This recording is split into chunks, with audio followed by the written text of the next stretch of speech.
France 2018. Alors que l'été bat son plein sur les plages de France et de Navarre, une nouvelle polémique fait parler d'elle sur les réseaux sociaux.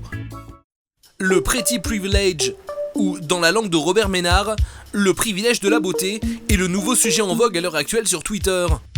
Non mais les jambeaux, allez crever dans votre Pretty Privilège là. Wesh, le Pretty Privilège, c'est un vrai truc. Unpopular opinion. Les vacances, c'est fait pour les jambeaux parce que les gens moches vont rester chez eux en ayant peur qu'on se moque d'eux, du coup ils vont bosser à l'usine et ne jamais prendre de congé. Hashtag Pretty Privilège. Et toute une association tente d'avertir le peuple face à ce soi-disant fléau. Ils se font appeler les mochistes. Et leur discours, quoique un peu tiré par les cheveux, est irréprochable. Les jambeaux ont des avantages qu'on n'aura jamais. Si Brad Pitt avait été petit, bossu, mal formé et protestant, aurait-il eu le même succès ? Nous, les mochistes, on se bat contre ça.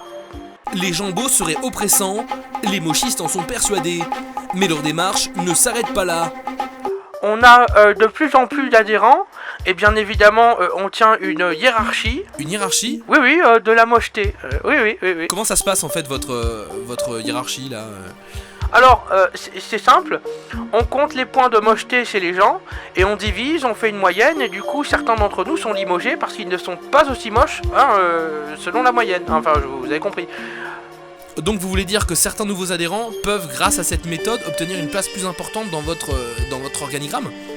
Oui, alors moi justement pour rester le président, je me suis fait crever un œil, je me suis intentionnellement fait rajouter du plâtre dans le nez pour le rallonger, et je me suis fait arracher toutes les dents de la mâchoire inférieure. Vous comprenez, si j'étais plus beau, je ne serais pas crédible en tant que président des mochistes. Et entre mochistes, ils ont décidé de ne pas se mêler à leurs oppresseurs. On a aussi créé un site de rencontre entre gens moches, ça s'appelle Laideur. C'est comme Tinder mais pour les moches.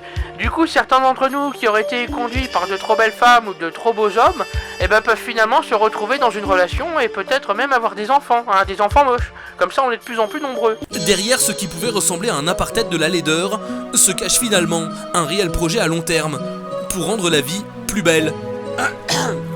Pour rendre la vie plus moche. Tout le monde il est beau, tout le monde il est gentil.